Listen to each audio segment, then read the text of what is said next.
झूमला पण audio option असेल. Okay. आणि परत आता screen share. Okay.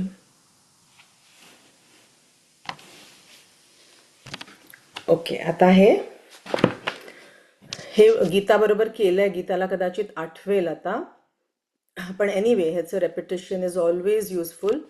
8 stages of bhakti सांगितलेले आहे. ठीक आहे. आणि मी हा डिटोर का घेतलाय आज, कारण हे पण समजून घेणं फार आवश्यक आहे. आपण 11वा चॅप्टर कंटिन्यू करू शकलो असतो, पण मागच्या वेळेस हे प्रश्न असे उत्पन्न झाले आणि हे प्रश्न जर नाही समजून घेतले तर भगवद्गीता आपल्याला ज्या रीतीने कळायला पाहिजे, जो भाव आपल्यामध्ये आला पाहिजे तो भाव नाही येणार आपल्यामध्ये.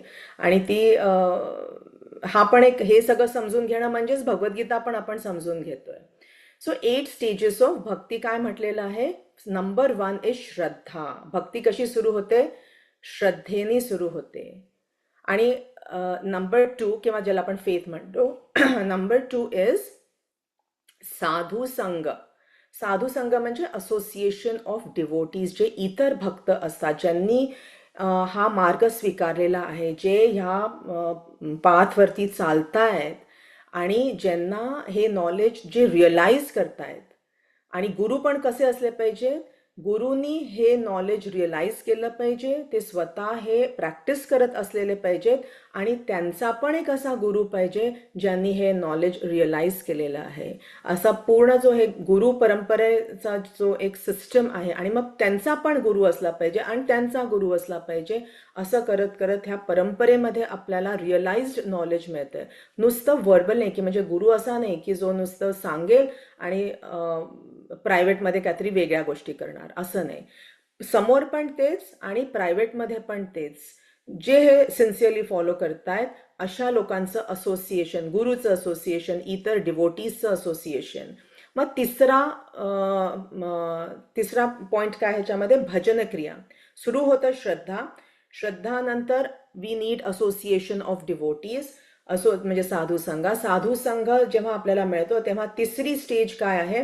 भजन क्रिया. जप करणं सुरू होतं, कीर्तनमध्ये आपण पार्टिसिपेट करतो, कृष्ण कथा ऐकायला लागतो, भगवद्गीता, श्रीमद भागवतम हे रेग्युलर बेसिसवरती आपण ऐकायला लागतो.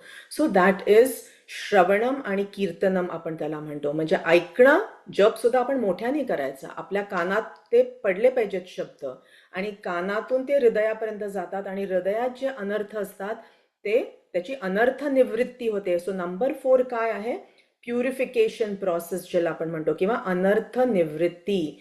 सो श्रद्धा, साधू संघ, भजन क्रिया, अनर्थ निवृत्ती. आणि जसं जसं प्युरिफिकेशन व्हायला लागतं ॲट द सेम टाइम, हे सगळं सायमल्टेनियसली चालू आहे. म्हणजे असं नाही की ही स्टेप झाली की पुढची स्टेप सुरू होणार आणि मग तिसरी, असं नाही. सगळं सायमल्टेनियसली सुरू होतं. आणि फायनली हळूहळू काय, आपल्यामध्ये निष्ठा वाढायला लागते, डिटर्मिनेशन. कारण मग नॉलेज यायला लागतं, नॉलेज येतं, डिवोटी असोसिएशन बरोबर राहतो आणि आपण कृष्ण कथा ऐकत असतो, त्याच्यामुळे आपलं नॉलेज वाढतं, आपलं प्युरिफिकेशन, आपल्यातले जे अनर्थ आहेत ते साफ व्हायला लागतात. कारण आत्मा काय आहे? आत्म्यावरती एक कोटिंग आहे. कसलं कोटिंग आहे? कंटॅमिनेशन आहे, 6 अनर्थांचं कंटॅमिनेशन. आणि आपले पूर्वीचे किती किती जन्म होऊन गेलेले आहेत, तर त्या जन्मांमधून आपण जो स्वभाव आपण कॅरी करतोय आणि ज्या आपल्यातल्या इच्छा ज्या पूर्ण झालेल्या नसतात, त्या इच्छा आपल्या मनामध्ये असतात, पास्ट कितीतरी लाईफ टाइम्सपासून असतात. आणि बेसिकली आपले कर्म, पास्ट कर्म, त्याचे आपल्याला रिझल्ट्स मिळत असतात आणि ते रिझल्ट्स जसे मिळतात तसं तसं आपण बिहेव करत असतो, वागत असतो, आणि नॉलेज काही नसतं आपल्याला. सो त्या सगळ्याचं प्युरिफिकेशन व्हायला पाहिजे आणि मग निष्ठा वाढते. अच्छा, ह्या पहिल्या ज्या 5 स्टेजेस आहेत ह्या आपल्या हातात आहेत. कृष्ण म्हणतात की ही तुमची स्व इच्छा, तुमची फ्री विल आहे, की तुम्ही थोडंसं फेथ दाखवा आणि ह्या 5 गोष्टी करा. नोबडी इज फोर्सिंग, कृष्ण पण फोर्स नाही करत आहेत. मग ह्या 5 गोष्टी आपल्या हातात आहेत. मग नंबर 6, 7 आणि 8 कृष्ण म्हणतात हे माझ्या हातात आहे. कारण हा म्हणजे रिझल्ट आहे. तुम्ही पहिल्या 5 गोष्टी तुम्ही केल्या, पण मग त्याचा रिझल्ट काय आहे? रुची. मग एक भाव स्टेज येते, आणि एक प्रेम भक्तीची स्टेज येते. म्हणजे आपण सुरू करतो हे साधना भक्तीपासून. ठीक आहे, साधना भक्ती म्हणजे डिव्होशनल सर्व्हिस इन प्रॅक्टिस. आणि आपण कुठे जातोय? टुवर्ड्स रागात्मिका भक्ती. तर ह्या सगळ्या टर्म्स कुठून येतात? हे साधना भक्ती, रागात्मिका भक्ती, हे रूप गोस्वामींनी दिलेलं आहे भक्ती रसामृता सिंधूमध्ये, की रागात्मिका भक्ती म्हणजे स्पॉन्टेनियस भक्ती, जसं गोपींची असते. मधल्या ज्या गोपी असतात त्यांना इतकं स्पॉन्टेनियस प्रेम आहे, जसं एखाद्या आईला मुलासाठी असतं, आपल्या मुलांकरता स्पॉन्टेनियस लव्ह असतं. राईट, आपल्याला विचार नाही करावा लागत. आपल्या मुलाला जर आपण कुठल्या डेंजरमध्ये बघितलं तर एखादी आई मुलाच्या मागे उडी मारेल, विचार पण नाही करणार, इतकं स्पॉन्टेनियस प्रेम असतं. तर त्याला म्हणतात रागात्मिका भक्ती.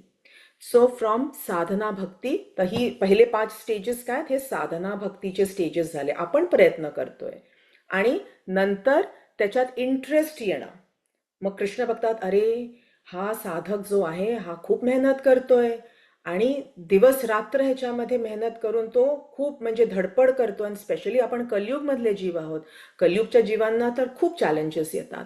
आणि मग कृष्ण म्हणतात, आता मी ह्याला रुची देणार, इंटरेस्ट देणार आता मी ह्याला, की ह्या भक्तीमध्ये त्याला रुची वाटायला लागेल, ह्या प्रोसेसमध्ये रुची वाटायला लागेल. एक हायर, ज्याला आपण म्हणतो हायर टेस्ट, हायर टेस्ट मिळाली की लोअर टेस्ट ऑटोमॅटिकली जाते. एखाद्याने जर फक्त एक लिमलेटची गोळी आपण ज्याला म्हणतो ती चघळली तोंडात, पण त्याच्यासमोर तुम्ही 56 भोग आणून ठेवा, मग ती हायर टेस्ट झाली.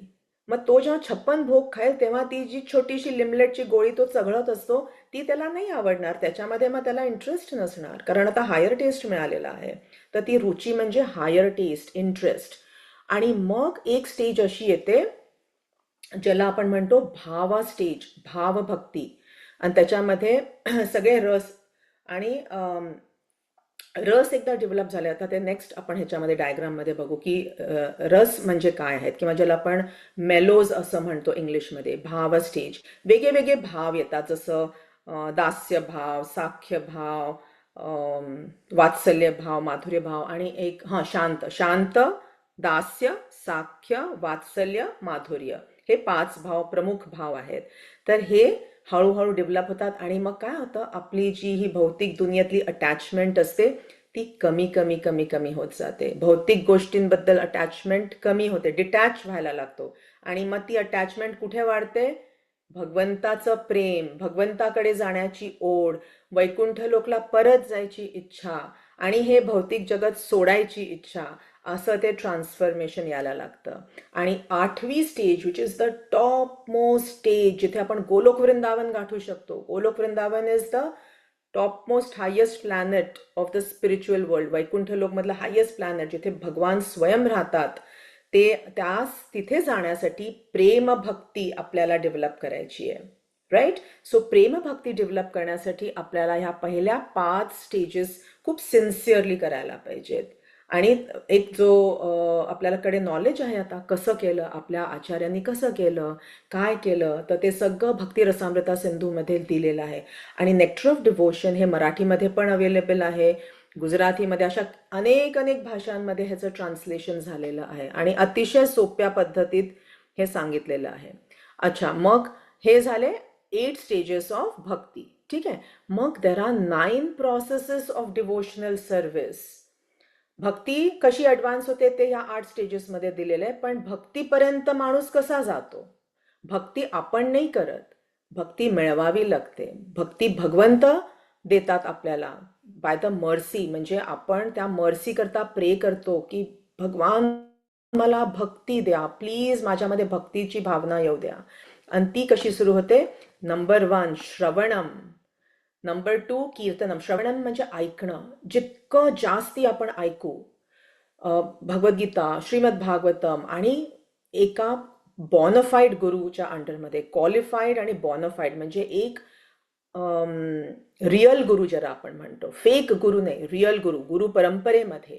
आणि ह्या इन्स्टिट्यूशनमध्ये असे अनेक अनेक प्रीचर्स आहेत. आपल्या इस्कॉनच्या ऑर्गनायझेशनमध्ये खूप क्लासेस चालू असतात टेम्पल्समधनं. नंतर मग त्यांचं भक्तिरक्षा प्रोग्राम्स असतात, म्हणजे डिवोटीज जे असतात, सिनियर डिवोटीज, ते आपल्या घरी इतर लोकांना बोलवतात आठवड्यातनं एकदा. मग तिथे त्याला म्हणतो आपण भक्तिवृक्ष प्रोग्राम. आणि तिथे असे अनेक अनेक लेक्चर्स असतात, प्रसाद असतो. मग नंतर सगळं झाल्यानंतर सगळ्यांना प्रसाद मिळतो. सो दॅट इज अंडर श्रवणम. श्रवणम करायचं. कोणाकडनं करायचं ते पण आपल्या भगवद्गीतेमध्ये कृष्ण सांगतात, कोणाकडून श्रवणम करायचं. आणि मग कीर्तनम, आपणही नामजप करायचा आणि आपणही वाचायचं. जेव्हा आपण वाचतो तेव्हा ते आपल्या कानात पडतं, आपण जेव्हा वाचत असतो, किंवा जेव्हा आपण संकीर्तन गाऊन करतो. आपण जे महामंत्र जे आहे आपण जर ते गाऊन म्हटलं तर दॅट इज कीर्तन. सगळ्यांबरोबर बसून झांज वाजवत, मृदंग वाजवत असं कीर्तन असतं, तर ते आपण अटेंड करतो, किंवा ते आपल्या घरी आपण रोज करू शकतो. मग त्यांनी काय होतं, श्रवणम आणि कीर्तनम सतत जर चालू राहिलं तर ऑटोमॅटिकली विष्णू स्मरणम सारखं, जर आपण सारखं शाहरुख खान बद्दल ऐकलं, अमिताभ बद्दल ऐकलं, कुठल्या नटनट्यांबद्दल ऐकत राहते, प्रोग्राम्स येतात सारखे. आता काही कुठली गोष्ट पॉप्युलर झाली की मग त्या सेलिब्रिटीबद्दलच सारखी न्यूज येते, आणि मग आपण सारखी ती न्यूज ऐकतो आणि सारखं त्यांच्याबद्दलच बोलतो. तर काय होतं, आपण आपल्या डोक्यामध्ये मनामध्ये काय त्यांचेच विचार चालू, अरे शाहरुख खाननी असं केलं तसं केलं, मग हा मूवी आला, मग असं झालं, सतत. मग स्वप्नामध्ये पण शाहरुख खानच येणार आपल्या. सो श्रवणम आणि कीर्तनम हे खूप पॉवरफुल आहे. तर आपल्याला शाहरुख खानचं स्मरणम नाही करायचं आहे, आपल्याला विष्णू स्मरणम करायचं आहे. सो कोणाबद्दल ऐकलं पाहिजे? विष्णूबद्दल, कृष्णाबद्दल, कारण ते भगवान आहेत. सो श्रवणम आणि कीर्तनम लीड्स टू विष्णू स्मरणम. मग विष्णू स्मरणम व्हायला लागलं की मग काय, नेक्स्ट स्टेप इज पादसेवनम, serving the lotus feet of the lord's feet, ज्याला आपण म्हणजे अर्चना वगैरे आपण जे करतो डिवोशनल सर्व्हिसमधल्या, परत नारद पंचरात्रिका सिस्टम किंवा भागवत विधी ज्याला आपण म्हणतो, त्या विधीप्रमाणे आपल्या टेम्पल्समध्ये त्या गोष्टी फॉलो केल्या जातात. तितकं डिटेलमध्ये आपण घरी नाही करू शकत, काही जण करतात काही जण नाही, पण आपल्याला बेसिक जे आपण करू शकतो तेवढं आपण घरी पण करू शकतो. आपल्याकडे टेम्पल असतं घरामध्ये, अर्चविग्रह असतात, तर त्यांची आपण सेवा करायची. तर त्याला म्हणतो पादसेवनम.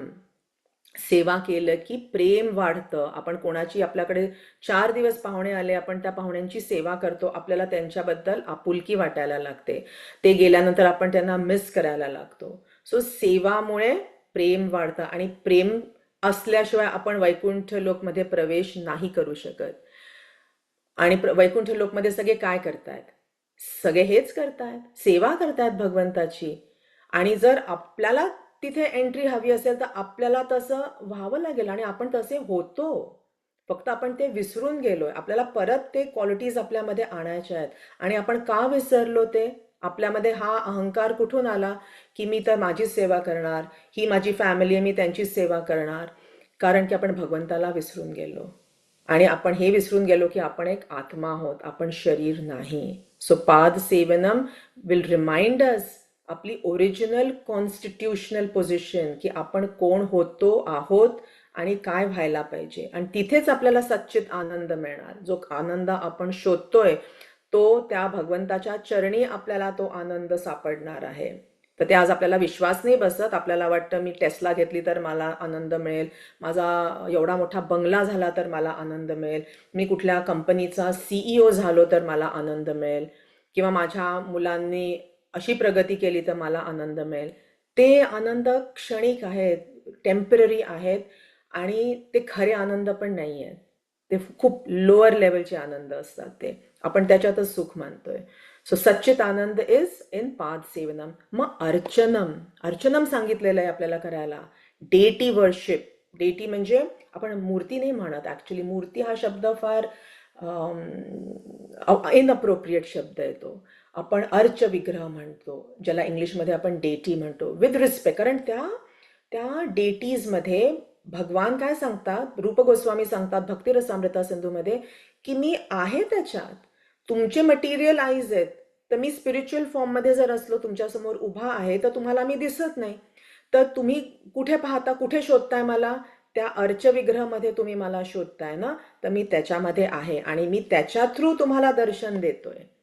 तर त्याची आपण प्राणप्रतिष्ठा करतो, आपण पंढरपूरला जातो, विठ्ठलाची आपण त्याला मूर्ती म्हणतो, पण ते अर्चविग्रह आहेत. त्यांची तिथे स्थापना आहे, ते स्वयंभू आहेत तिथले.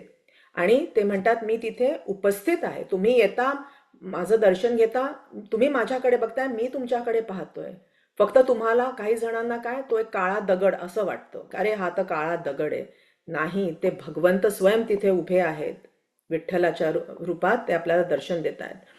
मग नंबर 6 इज, आणि ओके अर्चनामध्ये पण डिटेल्स आहेत.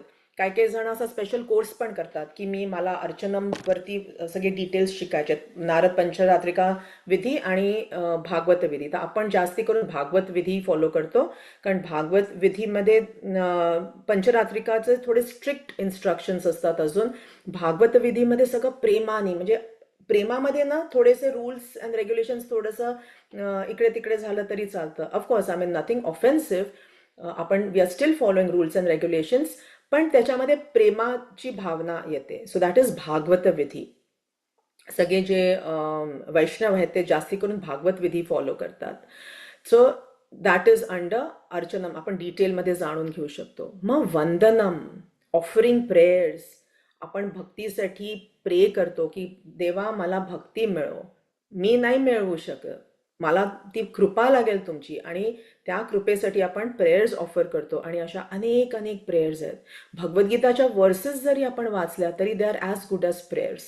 आपण जे हरे कृष्ण महामंत्रचं चॅन्टिंग करतो, that is also as good as prayers. आणि मग फायनली नंबर 7 इज आफ्टर अर्चनम वंदनम दास्यम. आपण भगवंताचे सेवक आहोत, आपण सेवा करतो भगवंताची. भगवंत हा एक फॉर्म आहे, तो फॉर्मलेस नाही आहे. 2 ग्रुप्स आहेत आपल्या इंडियामध्ये, आणि ते 2 ग्रुप्स अनफॉर्च्युनेटली, एक मोठा ग्रुप आहे, 99% लोक आहेत जे भगवंताला ॲज अ फॉर्म नाही जाणून घेत. त्यांना वाटतं भगवान म्हणजे एनर्जी आहे, भगवान म्हणजे कुठलं तरी पॉवर आहे, भगवान म्हणजे ती ब्रह्मज्योती आहे, भगवान म्हणजे एक तेच म्हणजे शक्ती, बेसिकली कुठला तरी लाईट आहे. अशा सगळ्या धारणा ह्या लोकांमध्ये आहेत, आणि ते दुसऱ्यांना पण मिसलीड करतात आणि स्वतःही मिसलीड झालेले आहेत. त्यांना डायरेक्शन ही प्रॉपर नाही मिळाले. ते पण आपण नंतर डिटेलमध्ये बघणार आहोत की ते तसं का झालं. We have to find the answers for everything. Why आणि हाऊ आणि व्हॉट, हे सगळे प्रश्नांची उत्तर आपल्याला आपले शास्त्र देतात. आणि दुसरा जो छोटा ग्रुप आहे, जो वैष्णवांचा ग्रुप आहे, दे हॅव कम्प्लीट नॉलेज की भगवान एक पर्सन आहे, एक पर्सनॅलिटी आहे. म्हणून प्रभुपाद सारखं आपल्या बुक्समध्ये कसं लिहितात, supreme personality of godhead, supreme personality of godhead. तर त्यांच्या एका शिष्याने त्यांना विचारलं, प्रभुपाद तुम्ही सारखं असं का लिहिता, सुप्रीम पर्सनॅलिटी ऑफ गॉडहेड, असं इतकं मोठं का लिहिता तुम्ही? तर प्रभुपाद म्हणाले की सगळ्यांना मी रिमाइंड करत असतो की भगवंत म्हणजे भगवान जे आहे ती एक पर्सन आहे, पर्सनॅलिटी आहे, त्यांचा एक फॉर्म आहे. आणि तो फॉर्म कोणाला माहिती आहे? Only and only a Vaishnav will know. Because त्यांनी हे सगळे जे 9 प्रोसेसेस आहेत हे सगळं करून भक्तीमधल्या ह्या 8 स्टेजेस वरती त्यांनी ॲडव्हान्समेंट मिळवलेली आहे. आणि जेव्हा त्यांची ॲडव्हान्समेंट होते, भगवान त्यांचा फॉर्म रिव्हील करतात, स्वतः रिव्हील करतात. जे भक्ती नाही करत, ज्यांच्यामध्ये दास्यम नाही, त्यांना भक्तीमधल्या कितीतरी भक्तीच कळत नाही एक तर, नंबर 1, आणि भगवान कोण आहेत ॲक्च्युली हे पण नाही कळत. So we have to follow all these things to get the absolute truth, to know the absolute truth. तर त्याच्यासाठी मग दास्यम. आणि हे सगळं सायमल्टेनियसली होत असतं, म्हणजे असं नाही आहे की हे आपण एक स्टेप नंतरच पुढे जायचं, असं नाही. या सगळ्या गोष्टी त्याच वेळेला कमी जास्ती प्रमाणात होत असतात. आणि मग दास्यम आलं की आपण जेव्हा सेवा करायला लागतो अर्चविग्रहांची, तेव्हा आपोआप आपल्या मनामध्ये काय, कृष्ण काय देतात, भगवान आपल्या मनामध्ये साख्यमची भावना देतात. आणि साख्यम, आता आपण नंतरच्या ह्याच्यामध्ये हे बघूया की कोणती कोणती उदाहरणं आहेत आपल्या भागवत पुराणामध्ये. प्रत्येक ह्या प्रोसेस करता एक एक्झेम्पलरी एक्झाम्पल आपल्या समोर आहे. तर साख्यम मध्ये अर्जुन, त्यांचं नाव येतो रेफरन्स की who is the greatest friend Arjun आणि सुदामाचं पण नाव येतं. तर त्यांच्यामध्ये साख्यम हा भाव आहे, मित्रता. त्यांना कृष्ण म्हणजे त्यांचे प्रिय मित्र. अँड फायनली नंबर 9 जे होतं, अगेन सायमल्टेनियसली होतं. हळूहळू हळू आपण कुठे ॲडव्हान्स करतो? आत्मनिवेदनम, सरेंडरशिप. आपण भगवंताकडे जाऊन, जसं 11th चॅप्टर आपला चालला, 11th चॅप्टरमध्ये भगवान अर्जुनला आता सांगणार, शेवटच्या ज्या 5-6 वर्सेस आहेत 11व्या अध्यायाच्या, विराट रूप किंवा ज्याला आपण युनिव्हर्सल फॉर्म, आणि अजून कोणचं त्याला नाव आहे, आत्ता एकदम गेलं माझ्या डोक्यातनं, विश्वरूप दर्शन. तर त्याच्यामध्ये आपल्याला ज्या लास्ट काही वर्सेस आहेत त्याच्यामध्ये खूप सुंदर मेसेज कृष्ण भगवान देतात अर्जुनला, की विदाउट प्रेम, विदाउट सरेंडर, कम्प्लीट सरेंडर, तू माझ्यापर्यंत नाही येऊ शकत. तू ते वैकुंठ लोक एंटरच नाही करू शकणार. So that is why we have to follow these 9 processes. आणि ज्याच्यामध्ये सेवा ही नंबर 1 आहे. जोपर्यंत सेवा नाही with body, mind and speech, तोपर्यंत भक्ती नाही मिळू शकत आपल्याला. No spiritual advancement of that level. आणि ओके, हे तर वेगळे डेस्टिनेशन्स दिलेले आहेत. 1 मिनिट हां, आता मी एक दुसरं दाखवते. हे स्क्रीन दिसतोय ना? हो गीता, दिसतोय स्क्रीन दिसतोय? दिसतोय हो. हां, थांबा, एक अजून मी शोधतीये. कुठे गेलं माझं संडे स्कूल? हो, स्क्रीन दिसते छान. हां, ओके. हां, तर आता ह्याच्यामध्ये नावं आहेत. हां, great examples of great personalities who exemplify each process of devotional service. तर आता हिअरिंगमध्ये म्हणजे श्रवणम जे करतात त्याच्यामध्ये नंबर 1 नाव येतं परीक्षित महाराज. परीक्षित महाराज हे भागवतम, श्रीमद भागवतमचे हिरो आहेत. का? कारण त्यांना जेव्हा कळलं की त्यांच्याकडे फक्त 7 दिवस राहिलेत, मृत्यू आता, त्यांना फक्त 7 दिवसांनी मृत्यू होणार आहे त्यांचा. तर परीक्षित महाराज जे आहेत ते कोणाचे ग्रँडसन आहेत? अर्जुनचे नातू आहेत. ते अर्जुनचे ग्रँडसन आहेत. अर्जुनची सून उत्तरा परीक्षित महाराजांची आई. आणि हे परीक्षित महाराज उत्तराच्या पोटात होते जेव्हा युद्ध चालू होतं, आपलं महाभारत युद्ध चालू होतं.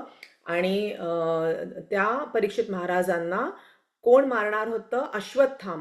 अश्वत्थामा एक शेवटी हे सगळं शेवटी चालू आहे.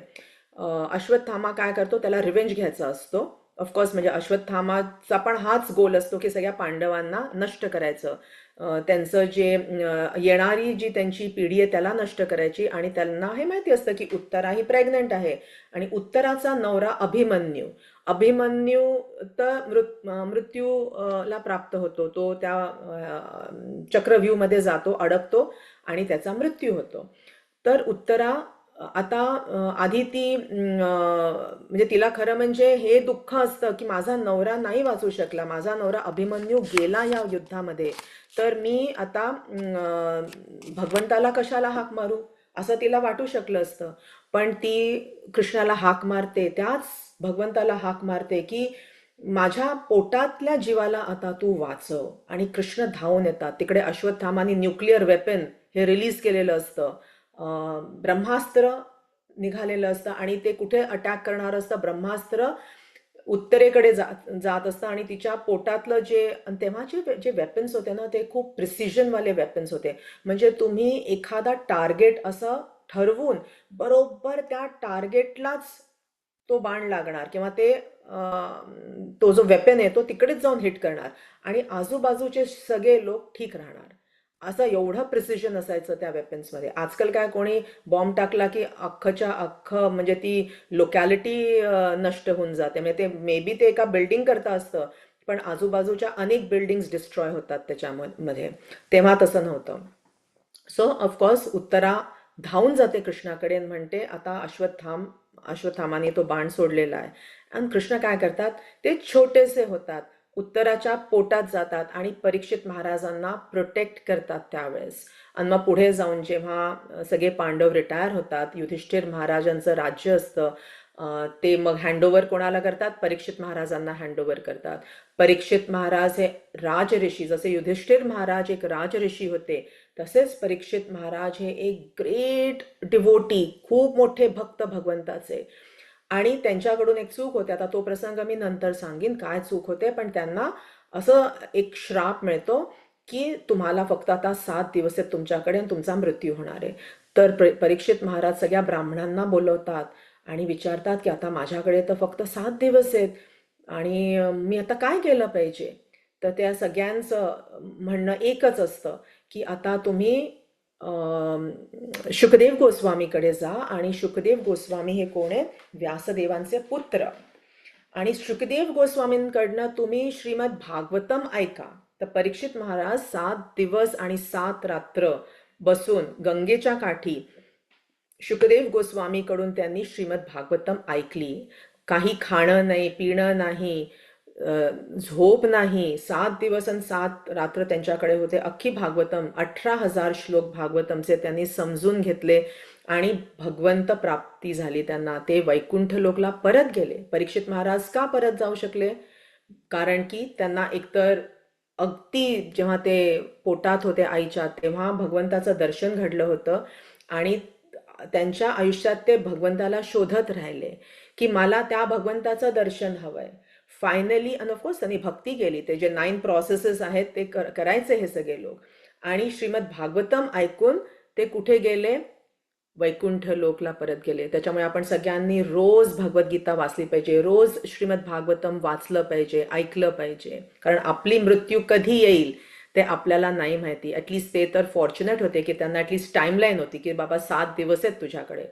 आपले 7 दिवस कुठले आहेत ते आपल्याला कोणालाच माहिती नाही आहेत. So that is Y number 1 example आपल्यासमोर कोण आहे? परीक्षित महाराज फॉर हिअरिंग. अच्छा, कीर्तनम किंवा चॅन्टिंग ज्याला आपण म्हणतो, शुकदेव गोस्वामींनी श्रीमद भागवतम त्यांना सांगितली. तर ते सांगत होते. जो सांगणारा असतो, जो नरेट करत असतो, तो पण कीर्तनमच करतोय. आणि हे सगळं कोणाबद्दल आहे? Bhagavatam is all about Lord Krishna, त्यांचे भक्त, कृष्णाचं त्यांच्या भक्तांबरोबर काय रेसिप्रोकेशन होतं हे सगळं त्याच्यात. मग नंबर 3 इज विष्णू स्मरणम. तर विष्णू स्मरणम करता जो number 1 example is Pralhad Maharaj. तो प्रल्हाद महाराज त्यांचे छोटेसे 5 वर्षाचे, आणि आत्ता मूवी येऊन गेला इंडियामध्ये महाअवतार नरसिम्हा. माहिती नाही तुम्ही पाहिला की नाही पाहिला, पण महाअवतार नरसिम्हा हा भागवतममधूनच घेतलेली कथा आहे. आणि प्रल्हाद महाराज हे सतत त्यांना काय काय नाही केलं हिरण्यकाशिपूने. त्यांचे जे वडील होते त्यांना मारण्यासाठी अनेक गोष्टी ट्राय केल्या. विहिरीत फेकलं, नंतर आगीत फेकलं, गरम गरम तेलामध्ये फेकलं, सापांच्या ह्याच्यात फेकलं, वेलमध्ये, अनेक गोष्टी केल्या. पण Prahlad Maharaj in spite of all the problems काय करत होते? फक्त भगवंताचं स्मरण करत होते. मग सर्विंग द लोटस फीट, पादसेवनमसाठी नंबर 1 लक्ष्मीला आपण, लक्ष्मी देवी जेव्हा आपण बघतो ती कायम भगवंताच्या चरणी असते, सेवा करत असते भगवंताची. आणि अशा सहस्र लक्ष्मी आहेत, एक लक्ष्मी नाही आहे, thousands and thousands of Lakshmi's असतात ज्या भगवंताची सेवा करायला आतुर असतात. मग नंतर अर्चनममध्ये वर्शिपिंगमध्ये सगळ्यात बेस्ट एक्झाम्पल पृथू महाराज. तर पृथू महाराजची पण कथा भागवतममध्ये डिटेलमध्ये येते की काय काय त्यांनी केलं, कशी वर्शिप केली भगवंताची आणि काय मिळवलं, हे सगळं आपल्याला पृथू महाराजच्या एक्झाम्पलवरून कळतं. मग वंदनम, ऑफरिंग ओबेसेन्सेस.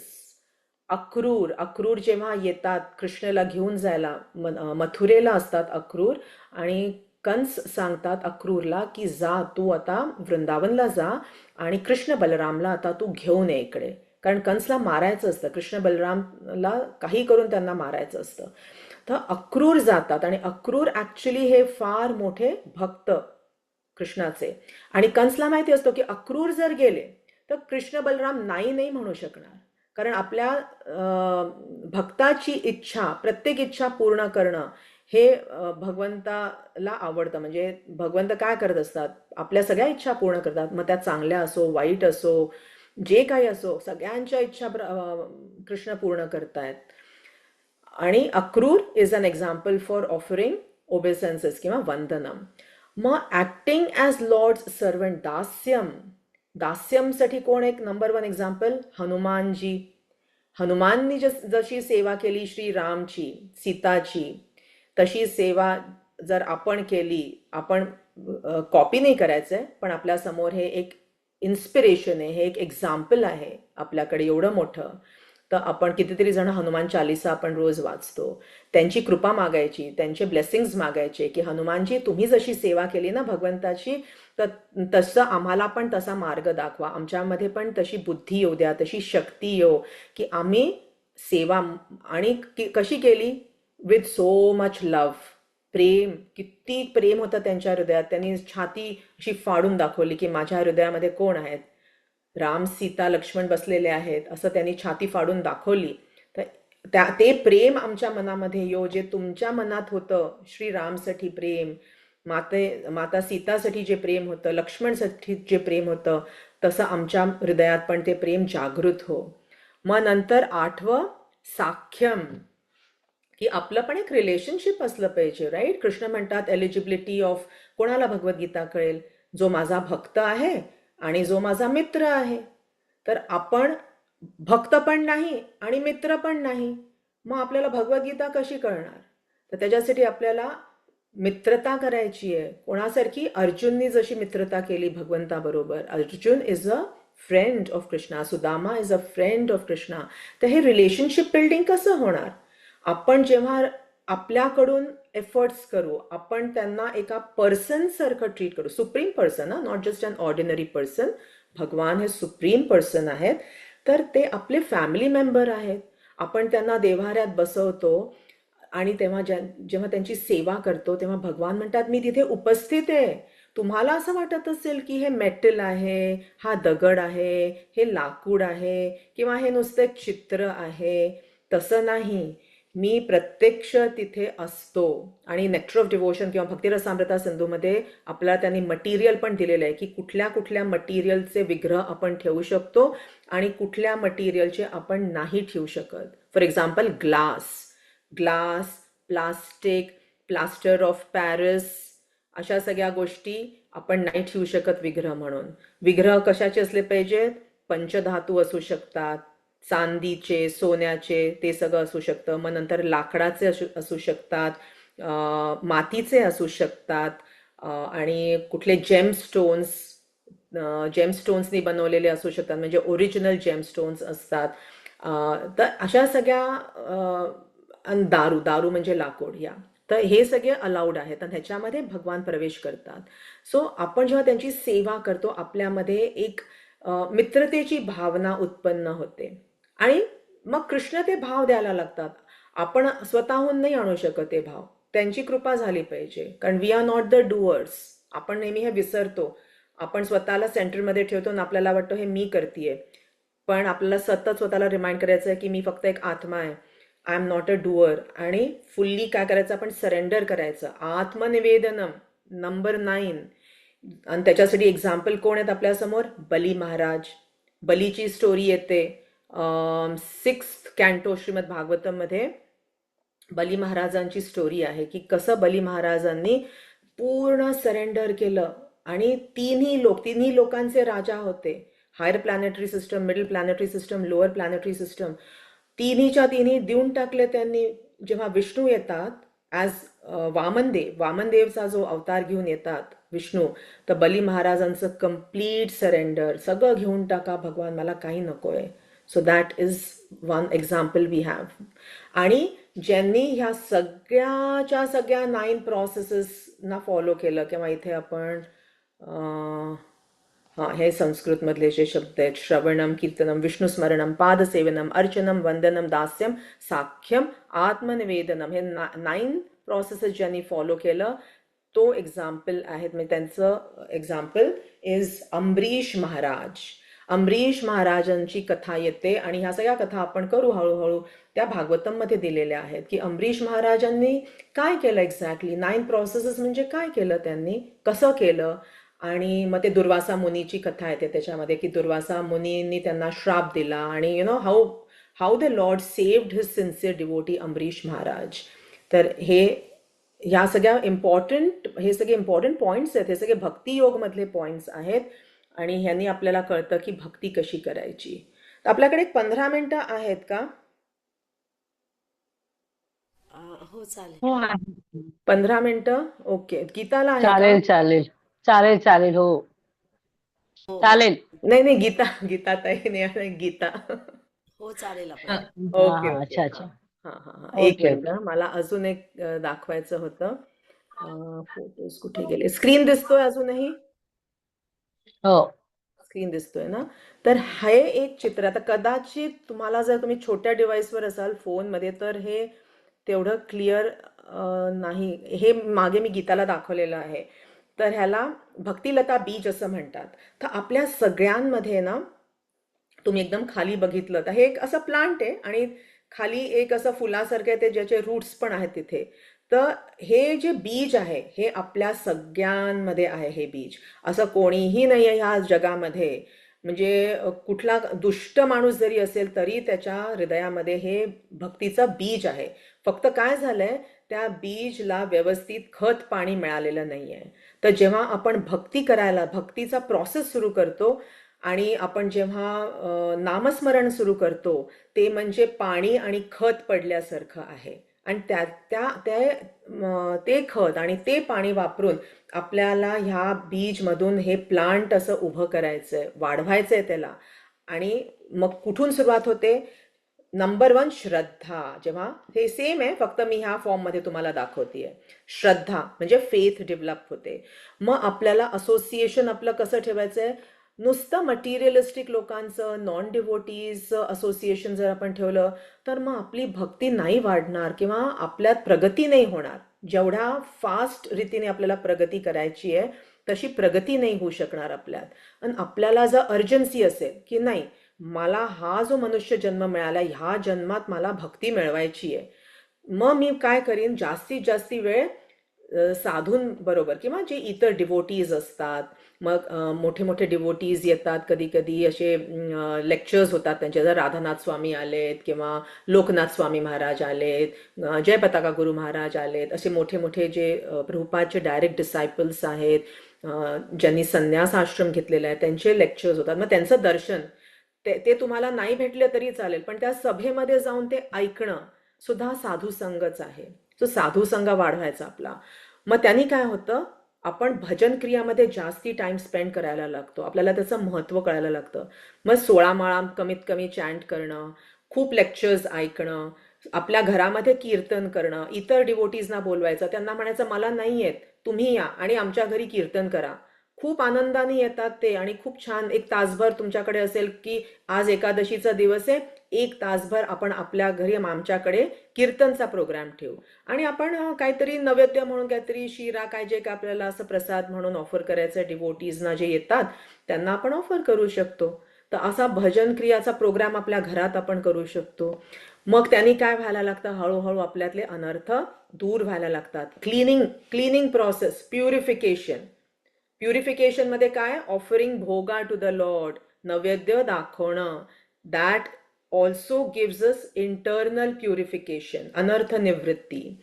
मग आपल्यामध्ये निष्ठा वाढायला लागते, डिटर्मिनेशन वाढायला लागतं आणि त्या डिटर्मिनेशननी काय होतं, मग आपण अजून तीव्रतेने भक्ती करायला लागतो.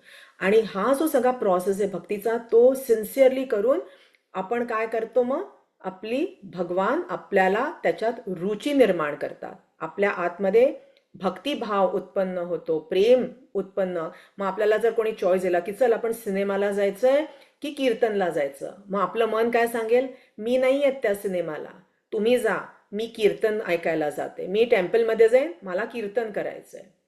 मग असं ते आपल्यामधले चेंजेस असे यायला लागतात. त्याला आपण असं म्हणतो की नाव आय हॅव रिअलाइज्ड की मी जर एक बॉलिवूड मूवी बघायला गेले तर माझे 3 तास वाया जाणार, मला काही नाही मिळणार आहे त्याच्यातनं, अजून डोकं खराब होतं त्यांनी. तर त्याच्यापेक्षा मी टेम्पलमध्ये जाऊन कीर्तन करते. तिथे तुम्ही नाचा, तिथे तुम्ही गाऊ शकता, तिथे तुम्हाला छान छान खायला प्रसाद मिळतो, डिवोटी संघ मिळतो आणि भजन क्रिया तर होतीच आहे, साधू संघ होतोय, अनर्थ निवृत्ती होतीये, निष्ठा वाढतीये, त्याच्यामुळे रुची वाढते. रुची वाढली की आसक्ती, कृष्णासाठी आसक्ती, अटॅचमेंट, अट्रॅक्शन आणि फायनली भाव. तर हे भाव मला ऍक्च्युली ते हे दाखवायचं होतं की ह्याच्यामध्ये कसं ते फुलासारखं आता उमललंय. मग आपण कुठल्या प्लॅटफॉर्ममध्ये जातो, कुठल्या रेल्ममध्ये आपण एंटर करतो, भावभक्ती. मग भावभक्तीचे हे 5 असे लिंब म्हणू शकतो किंवा 5 असे पार्ट्स आहेत की शांतरस. शांतरसमध्ये आपल्याला कळतं की भगवान आहेत आणि आपण भगवंताचं स्मरण करत असतो नेहमी. दॅट इज शांतरस. त्याच्यामध्ये दास्य नाही आहे अजून, पण शांतरस is okay, you are still performing devotional services, पण most of the time you are meditating on the supreme lord. मग नंबर 2, तुम्ही मेडिटेट पण करताय आणि तुम्हाला सतत सेवा पण करायची आता भगवंताची. दास्य जसं हनुमानजी करतात. सो तुम्ही सतत काही ना काही काहीतरी तुम्ही शोधत असता. बाबा आता मी ही वस्तू भगवंतासाठी कशी यूज करू, त्याच्या चरणी कशी अर्पण करू. इथे डिवोटीज आहेत जे ना एक इथे डिवोटी फॅमिली राहते, त्यांची मुलगी ती आमच्याकडे आली होती. तर तिने बघितलं की माझ्याकडे जे गौरनिताईच्या डेटीज आहेत, अर्चविग्रह आहेत किंवा छोटे लड्डू गोपाल ठेवलेले आहेत आणि थंडीचे दिवस होते मागच्या वर्षी. तर त्यांना मी कपडे घातलेत, पण असे काही गरम कपडे नव्हते. तर तिच्यात ती किती अशी एक 21-22 वर्षाची मुलगी आहे ती. तिने नोटीस केलं. ती म्हणे, अरे तुमच्याकडे असे गरम कपडे नाही आहेत का तुमच्या डेटीज करता? म्हणलं नाही, माझ्याकडे तर नाही आहेत. तर ती म्हणे मला ना निटिंगचा खूप शौक आहे, तर मला आवडतं निटिंग करायला. आणि अमेरिकन मुलगी आहे, इथे बॉर्न अँड ब्रॉटअप झालेली आहे ती. मला आश्चर्य वाटलं की म्हणलं तुला निटिंग येतं? म्हणे हो, मला निटिंग करता येतं, माझ्या आईने मला शिकवलंय. आणि मग तिने 2 दिवसात त्या ह्या सगळ्या डेटीज करता छोट्या छोट्या शाली विणून आणून दिल्या मला. तर तिने कशी सर्व्हिस दिली, तिच्याकडे लोकर होती, तिने 2 दिवसामध्ये 4 का 5 शाली तिने विणून आणून दिल्या मला. तर तिने तिचा जो टॅलेंट आहे तो भगवंताच्या सेवेत लावला. की छोट्या छोट्या शाली तिने विणून आणून दिल्या मला. आणि स्वतः मी तिला म्हणलं आता तू घेऊन आले, तूच आता ह्यांच्या अंगावरती घाल. असं तिने ते मग त्यांना असे गरम त्या शाली पांघरल्या. तर दॅट इज दास्य भाव. मग साख्य, मित्रता. आपण आपल्या सगळ्या फिलिंग्स त्यांच्या समोर सांगू शकतो, आपले प्रॉब्लेम्स भगवंताजवळ. आपण रोज 10 मिनिटं तरी बसायचं. प्रार्थना आपण करतो, पण आपल्या मनातल्या गोष्टी, आपल्या मनात काय चाललंय काय नाही, ते रेसिप्रोकेशन, साख्य भाव. That is the mode of friendship. आणि काही काही डिवोटीजना वात्सल्य भाव सुद्धा मिळतो. त्यांना सतत असं वाटतं की साख्य भावामध्ये ऑफकोर्स दास्यपेक्षा वरचा भाव येतो. त्याच्यामुळे आपण बघतो की दास्य भावामध्ये आपण असं जसे गोप असतात ना व्रजवासीस, ते काय असं कृष्णाच्या खांद्यावर हात ठेवतात. काय अरे तू आज नाही आला आम्हाला भेटायला, मी तर तुझी वाट बघत होतो, म्हणजे असा तो भाव, असं मित्राशी बोलल्यासारखा. आणि वात्सल्यमध्ये काय होतं की ह्या लोकांना वाटतं की मी जर भगवंताला खाऊ नाही घातलं आज, तर हे उपाशी राहतील. मी जर ह्यांना नाही झोपवलं आज, तर हे झोपूच नाही शकणार. मी जर ह्यांना नाही उठवलं सकाळी, तर ते उठूच नाही शकणार. तर ही जी भावना आहे हे आर्टिफिशियली नसते, आर्टिफिशियली आणायची पण नाही आहे. ती नॅचरली भगवंत त्यांना देतात. आणि त्यांना खरंच असं वाटायला लागतं की ते जे लड्डू गोपाल आहेत त्यांच्या घरातले, त्यांची सगळी म्हणजे काळजी ते घेत आहेत, ते त्यांच्या प्रोटेक्शनसाठी प्रे करतात. म्हणजे हे व्रजवासी कृष्णाच्या प्रोटेक्शनसाठी विष्णूकडे प्रे करत असतात की आमच्या कृष्णाला वाचवा. की जेव्हा त्यांना म्हणजे हे ते भान नसतं की हे स्वतः भगवान आहेत, त्यांना तो विसर पडलेला असतो. का? कारण वात्सल्य भाव आणि माधुर्य भाव, ऍक्च्युली हे सगळेच भाव जे आहेत ते कृष्णाच्या योगमाया शक्तीच्या अंडरमध्ये आहेत. ही माणसं जे ह्या भावमध्ये आहेत ते महामाया शक्तीच्या अंडरमध्ये नाही आहेत, योगमाया शक्तीच्या अंडरमध्ये आहेत. And finally the highest mood is माधुर्य भाव. तर माधुर्य रसा इज नॉट लाईक आपलं जे आपण भौतिक जगतमध्ये नवरा बायकोंच्या मध्ये किंवा एखाद्या 2 लवर्सच्या मध्ये आपण बघतो शारीरिक संबंध वगैरे, तसं नाही आहे. दिस इज नॉट कंटॅमिनेटेड. हे खूप स्पिरिच्युअल आहे, खूप ट्रान्सेंडेंटल आहे, हे बॉडीली प्लॅटफॉर्मवर नाही आहे. आणि माधुर्य भावमध्ये ती प्रेम भावना जी असते ती खूप जास्ती हायेस्ट लेवलवर असते. आणि फायनली आणि ते राधाराणीचा जो भाव आहे that is pure love for Krishna, Prem, love, जे आपण ह्या भौतिक जगतमध्ये राहून नाही समजू शकत. आपल्याला प्रेम म्हणजे वासना असते, ती शारीरिक लेवलवरचं असतं ते. तर ते तसं नाही आहे, हे स्पिरिच्युअल आहे, ट्रान्सेंडेंटल आहे. तर हे कसं असतं, कसं फिलिंग असतं, हे कृष्णच आपल्याला आपल्यामध्ये हे सगळे भाव टाकू शकतात ॲज वी ॲडव्हान्स. तर ह्याला म्हणतात भक्तिलता बीज. आणि हे कुठून आहे? फ्रॉम माधुर्य कदंबिनी. एक माधुर्य कदंबिनी नावाचं स्क्रिप्चर आहे बाय श्रीला विश्वनाथ चक्रवर्ती ठाकूर. इथे वरती लिहिलेलं आहे. तर हे खूप मोठे आचार्य होऊन गेले, चैतन्य महाप्रभूंचेच त्यांच्या लाईनमधले त्यांचे शिष्य. आणि त्यांनी असे अनेक अनेक स्क्रिप्चर्स लिहिलेले आहेत.